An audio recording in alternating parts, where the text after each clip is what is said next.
قدیم مصری لوگ سورج کو را کہتے تھے۔ ان کے مطابق را دیوتا کا کام لوگوں کو اندھیرے سے نکال کر روشنی میں لانا ہے۔ وہ کہتے تھے کہ ایک دن را دیوتا گھوڑے پر بیٹھ کر آسمان کی طرف نکل گیا۔ جس سمت وہ جاتا ہر سو روشنی پھیل جاتی۔ جب وہ مغرب کی طرف جاتا تو سمندر میں ڈوب جاتا اور اندھیرا ہو جاتا۔ آج اس مصری تہذیب کو 4000 سال ہو چکے ہیں، لیکن اب وہ دیو مالائی کے قصے صرف ماضی کا حصہ بن چکے ہیں۔ اب سورج کے بارے میں جدید تجربات اور تحقیق ہو رہی ہے۔ اگر یہ آب و تاب سے چمکنے والا ہمارا سورج اپنی روشنی کھو دے تو کیا ہوگا؟ میں ہوں بلال نصیر اور دیکھو جانو کی دی یونیورس سیریز میں ہم آپ کو یہی سب دکھا رہے ہیں۔ مشرق اور مغرب کی کائنات میں سپر کلسٹروں میں سے ایک کلسٹر کی ذیلی کہکشاں ملکی وے اور نظام شمسی کا ایک روشن ستارہ سورج ہے، جبکہ ملکی وے میں ایسے بے شمار سورج موجود ہیں۔ ملکی وے 1,00,000 نوری سال پر محیط ہے۔ سورج نظام شمسی کے مرکز میں واقع ہے۔ زمین، دیگر سیارے، سیارچے اور دوسرے اجسام سورج ہی کے گرد گردش کرتے ہیں۔ سورج کی حجم نظام شمسی کی کل کمیت کا تقریباً 99.86% ہے۔ سورج کا زمین سے اوسط فاصلہ تقریباً 14,95,98,000 کلومیٹر ہے اور اس کی روشنی کو زمین تک پہنچنے میں 8 منٹ 19 سیکنڈ لگتے ہیں۔ تاہم یہ فاصلہ سال بھر یکساں نہیں رہتا۔ 3 جنوری کو یہ فاصلہ سب سے کم تقریباً 14,71,00,000 کلومیٹر اور 4 جولائی کو سب سے زیادہ تقریباً 15,21,00,000 کلومیٹر ہے۔ دھوپ کی شکل میں سورج سے آنے والی توانائی ضیائی تالیف یا فوٹوسینتھسس کے ذریعے زمین پر تمام حیات کو خوراک فراہم کرتی ہے۔ اب ہم دیکھتے ہیں کہ سورج کی بناوٹ کیسی ہے۔ سورج کی سطح بنیادی طور پر ہائیڈروجن اور ہیلیم سے بنی ہے۔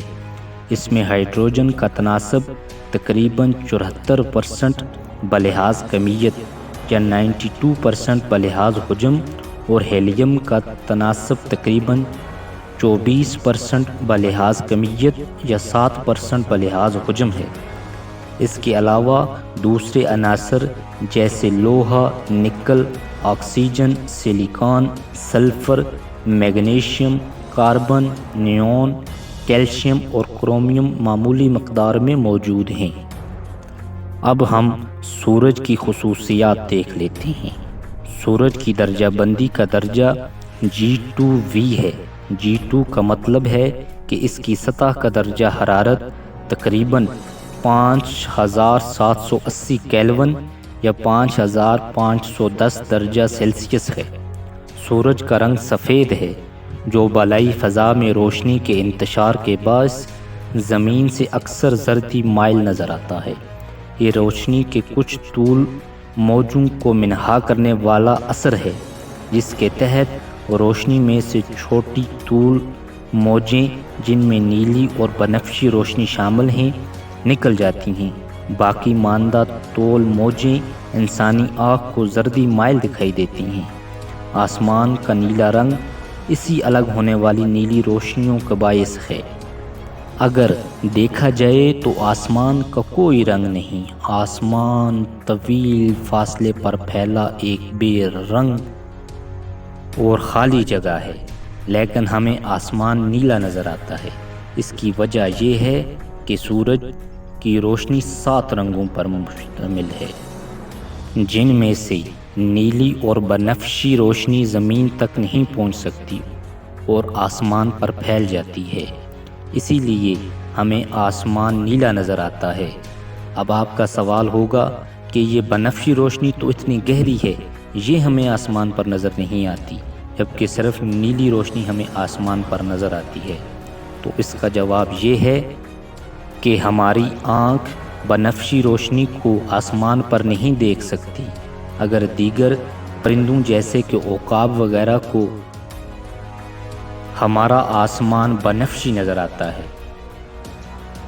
سورج کہکشاں جادہ شیر کے مرکز کے گرد تقریباً 24,000 تا 26,000 نوری سال کے فاصلے پر گردش کرتا ہے۔ یہ جھرمٹ کی سمت میں گردش کر رہا ہے اور 22.5 تا 25.0 کروڑ سالوں میں ایک چکر مکمل کرتا ہے۔ اس دورانیوں کو ایک کہکشائی سال کہتے ہیں۔ اس کی دوری رفتار آربیٹل سپیڈ تقریباً 20 تا 220 کلومیٹر فی سیکنڈ خیال کی جاتی تھی، لیکن ایک نئے اندازے کے مطابق 251 کلومیٹر فی سیکنڈ ہے۔ اس طرح سورج تقریباً ہر 1190 سالوں میں ایک نوری سال یا ہر 7 دنوں میں ایک فلکیاتی اکائی آسٹرونومیکل یونٹ کا فاصلہ طے کرتا ہے۔ ہمارے موجودہ علم کے مطابق یہ پیمائشیں ہر ممکن حد تک درست ہیں، لیکن مزید تحقیق کی بنیاد پر ان میں تبدیلیاں بھی آ سکتی ہیں۔ سورج ابھی زیادہ شیر کے جس حصے سے گزر رہا ہے، اس میں ہم سے قریب ترین 50 ستاروں میں سے جو زمین سے 17 نوری سال یا 17 لائٹ ایئر کے فاصلے تک واقع ہیں، کمیت کے لحاظ سے اس کا نمبر چوتھا ہے۔ سائنسدانوں کا کہنا ہے کہ دنیا کو سورج کی سطح پر غیر معمولی سکون یا ٹھہراؤ کا سامنا ہے، یا آسان الفاظ میں یوں سمجھ لیجئے کہ سورج ابھی سو رہا ہے۔ سائنسدانوں کے لیے یہ صورتحال انتہائی حیران کن ہے اور وہ جاننے کی کوشش میں ہیں کہ سورج پر آنے والے شمسی طوفانوں میں کمی کے یہ دنیا پر اثرات کیا مرتب ہوں گے۔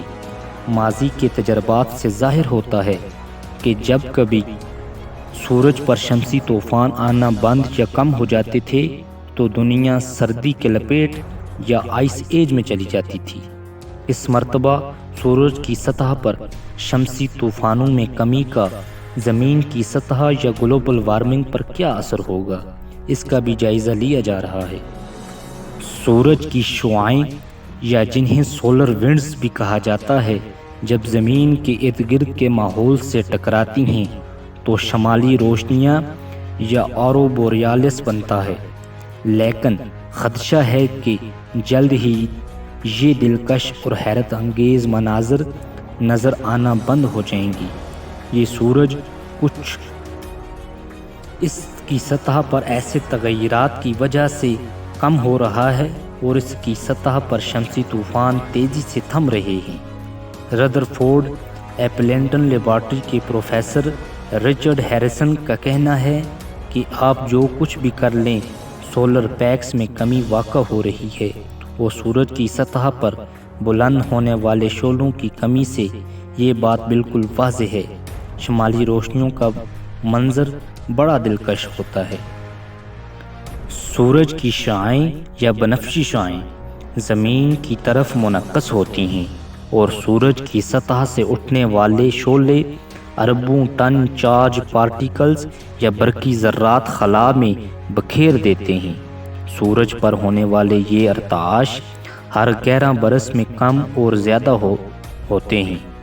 یہ سورج پر ارتعاش کی انتہا یا عروج کا زمانہ ہے، جسے سائنسی اصطلاح میں سولر میکسیمم کہا جاتا ہے، لیکن اس وقت سورج پر غیر معمولی ٹھہراؤ ہے اور وہ سرگرمی نہیں ہے جو عام طور پر ہونی چاہیے۔